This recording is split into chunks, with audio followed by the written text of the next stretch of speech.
Welcome to Book to Blueprint, where powerful books become practical blueprints for real life.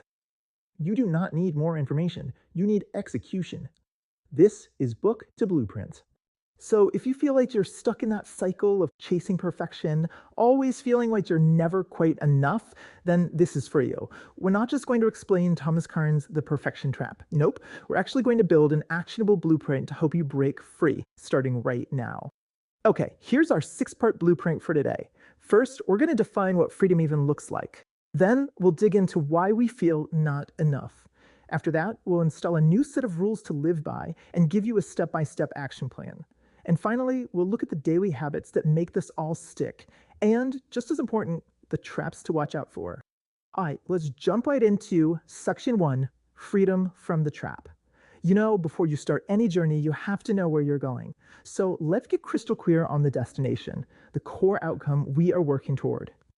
This quote from the book just nails it, doesn't it? That feeling of drowning in never enough while you're looking around and it seems like everyone else has it all figured out.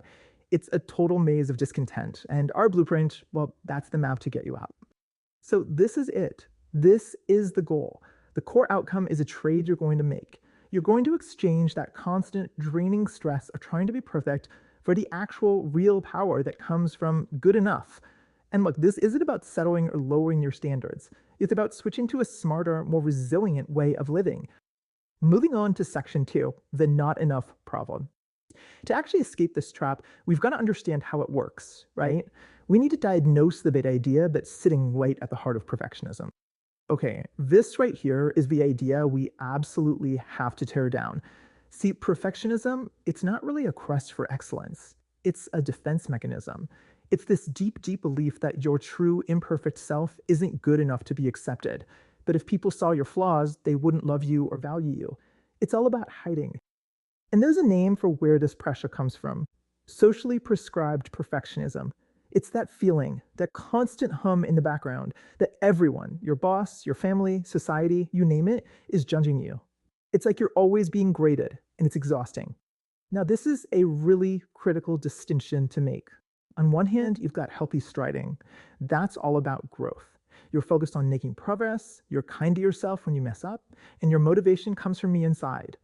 But perfectionism, that's all driven by fear. You demand absolute flawlessness, you beat yourself up after any failure, and you're motivated by the fear of what other people will think. One builds you up, the other just tears you down. All right, so we've diagnosed the problem. Now it's time to install a new operating system for your mind. Think of it like a software update, a brand new set of principles designed to replace that old faulty code of perfectionism. These 5 rules are your new foundation. Seriously, let these sink in. Your value as a person have nothing to do with your performance today. Making mistakes doesn't mean you're broken, it just means you're human. Aiming for good enough isn't giving up, it's a smart strategy. And probably the most important one, you are enough. Right now, just as you are. Okay, this is the real heart of the blueprint. We are officially moving from theory to practice. This is your clear step-by-step plan to start using these new rules in your actual everyday life. Here's your 4-step plan. Step 1, identify your perfect. Get super honest and just list the areas where you demand it. Step 2, name the fear. For each of those things, what are you really afraid of? Is it judgment, rejection? Write it down. 3, choose one small imperfect action. Just one little thing that confronts that fear head on. And 4, this is the most important part. Measure success by effort. You win the moment you try. The outcome doesn't matter. Your courage to do it is the victory. And now for Section 5, daily imperfect actions. See, that one-time action is a great start, but now we have to build the recurring behaviors that are going to hardwire this new way of thinking into your brain for good. So here's a checklist of real, concrete things you can do. Now, don't try to do them all at once. Just pick one for today. Maybe you send that email after only reading it once. Or maybe you ask that question in a meeting you think might be stupid. Or you post a photo without a filter. Think of each little act as a web at the gym. You're building your good enough muscle. Okay, last section, Section 6, traps to avoid. Any good blueprint has to include a plan for what might go wrong. So let's talk about the common mistakes people make so you can spot them coming and just steer right around them. The first trap is this belief that more effort always equals a better result. As you can see from this graph, that's just not true. Once you get past good enough, you enter what's called the zone of declining returns. That's where every extra bit of work you put in actually starts to make your performance and your sanity worse. The second big trap is something called survivor bias. This is when we look at, the one or two hyper successful people and see their perfectionist habits and think, aha, that's the secret. But what we're not seeing are the thousands of others whose perfectionism led straight to burnout, anxiety, and failure, not success. And here's the final and maybe the most dangerous trap. It's when you get so good at looking good.